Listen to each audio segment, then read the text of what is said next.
បាទសួស្តីបងប្អូនវីដេអូនេះផ្ញើជូនបងប្អូនដែលមានចំណាប់អារម្មណ៍ចង់បង់រំលោះរថយន្តព្រុស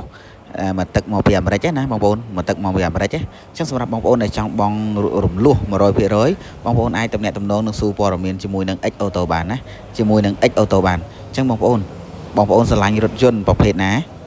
ឲ្យតែរថយន្តព្រុសបងប្អូនអាចស៊ូព័ត៌មានបានណាហើយបងប្អូនចង់បានរថយន្តដែលសមចៃប្រេងច្រើនគឺបងប្អូនមានតែរថយន្តព្រុសមកទឹកនឹងហើយណាចឹងសម្រាប់បងប្អូនដែលចង់បានរថយន្តព្រុសមកទឹកតម្លាក់ពីអាមេរិកអាចតំណែងបានណាអាចតំណែងបានស៊ូព័ត៌មានបានទៅទៀតខ្ញុំនឹងដាក់លេខទូរស័ព្ទបងប្អូនអាចចូល comment ឬបងប្អូន comment លេខទូរស័ព្ទក៏បានដែរហើយបងប្អូនពឹងបងប្អូនមួយសូមបងប្អូនជួយ share វីដេអូនេះណាកុំភ្លេចជួយ share ម្នាក់មួយមក